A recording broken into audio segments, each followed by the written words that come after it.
Episode 2 முடிவில் ஆற்றங்கரையை மனித குரங்குகள் கடந்து செல்கின்றன. அடுத்த நொடி யாரும் எதிர்பார்க்காத ஒன்று நடந்தது. ஒரு பெரிய சத்தம், தண்ணீருக்கு மேல் ஒரு பெரிய அலை. கூட்டத்தில் இருந்த ஒரு மனித குரங்கை ஒரு முதலை பிடித்து தண்ணீருக்குள் இழுக்கிறது. அடுத்த நொடியில் என்ன ஒரு சத்தம் என்று அனைவரும் திரும்பி பார்க்கிறார்கள். அடுத்த நொடியில் முதலை அந்த மனித குரங்கை தண்ணீருக்குள் இழுத்து சென்று விட்டது. யாரும் காப்பாற்ற முடியவில்லை. நீர் அமைதியாகிறது. ஆனால் மனசுக்குள் எல்லாருக்கும் புயல். நீங்கள் பார்க்கும் கதை மனித குரங்குகளின் வாழ்வின் போராட்டம். இது வெறும் கதையல்ல, இது மனிதனின் ஆரம்ப பயணம். Welcome to வீரத்தமிழன் channel. நான் உங்கள் சூர்யா. என்னோட ஸ்டோரி உங்களுக்கு பிடித்திருந்தால் ஒரு லைக்கை கொடுத்து விடுங்கள். அப்படியே அந்த சப்ஸ்கிரைப் பட்டனை மறந்துடாதீங்க. மெதுவாக மனித குரங்குகளின் கூட்டம் நீருக்கு அருகில் வந்து நிற்கிறது. நீரின் மேற்பரப்பு அமைதியாகிறது. அவன் திரும்ப வரமாட்டான் என்று நன்றாகவே தெரிகிறது. இது இரண்டாவது இழப்பு. மொழி இல்லை, ஆனால் அந்த வழி புரிகிறது. மன வருத்தத்துடன் அந்த இடத்தை விட்டு நகர்கிறார்கள். பசி கண்ணீரை கூட மறைக்க வைக்கும் ஒரு வழி. பசி மீண்டும் அனைவரையும் வாட்டுகிறது. தூரத்தில் தென்னை மரங்கள் தெரிகிறது. அனைவரும் அதை பார்த்துவிட்டு வேகமாக ஓடுகிறார்கள். கூட்டத்தில் உள்ள ஆண் குரங்குகள் தென்னை மரத்தில் வேகமாக ஏறுகிறார்கள். அனைவருக்கும் அன்று ஒரு இனிய சந்தோஷம். உணவு கிடைத்துவிட்டது என்று அனைவரும் தேங்காயை உடைத்து நன்றாக சாப்பிடுகிறார்கள்.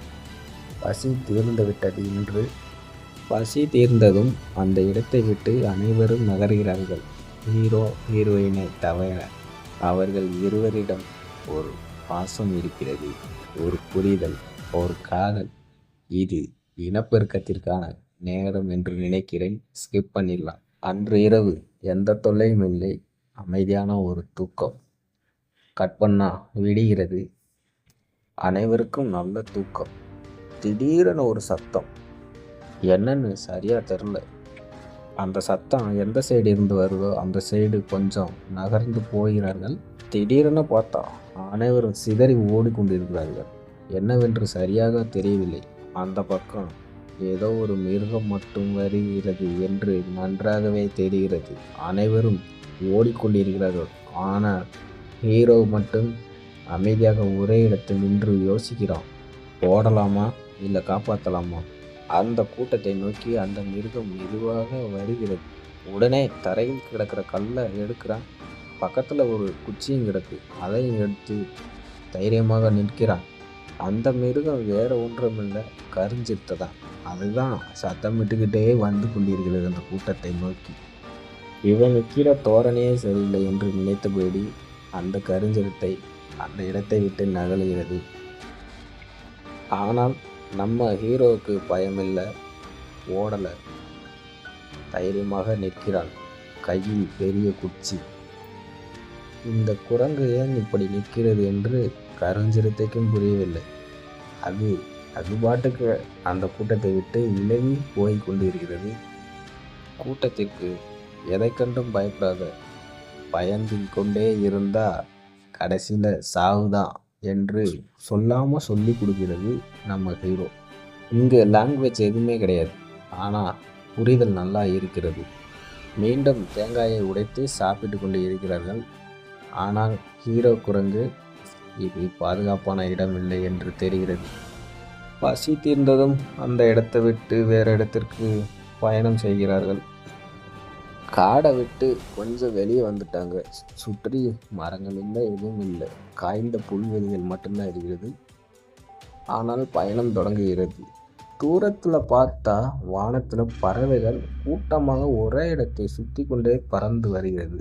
என்னவென்று சரியாக தெரியவில்லை. அனைவரும் கொஞ்சம் கிட்ட போய் பார்க்கிறார்கள். கழுதப்புலிகளின் கூட்டம். அங்கு ஒரு காட்டெருமையாக மிக மோசமாக வேட்டையாடி கொண்டிருக்கிறது. இங்கே என்ன நடக்குதுன்னு ஒன்றுமே புரியல. அனைவருக்கும் ஒரே குழப்பம்.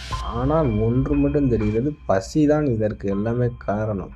பசி இருந்தால் நீயா இருக்க மாட்டேன்னு அப்போவே தெரிகிறது நல்லா. நம்ம மாட்டினா நம்மளுக்கு இதான் கதி அப்படி என்று நன்றாகவே தெரிகிறது. ஆனால் கொஞ்சம் கிட்ட போகாமல் தூரத்திலே உட்கார்ந்தபடியே அங்கே என்னதான் நடக்குது என்று முழுசாக பார்த்து கொண்டிருக்கிறார்கள். ஒரு வழியாக அந்த காட்டு எருமையை கழுதை புலிகள் சாப்பிட்டு கொஞ்சம் மிச்சம் வச்சுட்டு அந்த இடத்தை விட்டு வேறு இடத்திற்கு போகுது.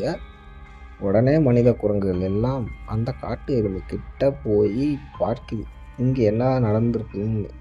ஒன்று மட்டும் எல்லாத்துக்கும் நல்லா தெரியுது, இங்கே நம்ம வாழணும்னா அடுத்தவங்களை கொல்லணும் போல அப்படி என்று.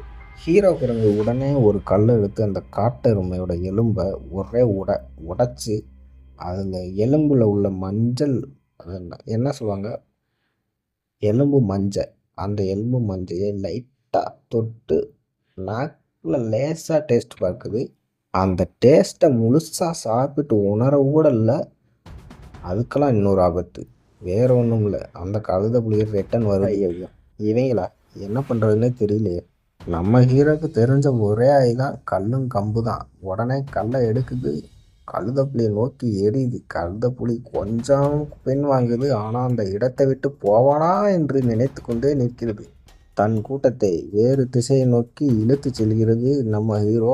ஆனால் அந்த கழுதை புலிகள் இந்த குரங்கு கூட்டங்களை விடுற மாதிரி தெரியவே இல்லை. ஆஹா, இது சரி வராது என்று ஹீரோக்கு நன்றாகவே தெரியுது. இப்போ என்ன பண்ணலாம், ஒன்று சண்டை இல்லை சாவு. அடுத்து என்ன நடக்கப் போகிறது என்று எபிசோட் 4 பார்க்கலாம். இப்படிக்கு உங்கள் சூர்யா. பாய்.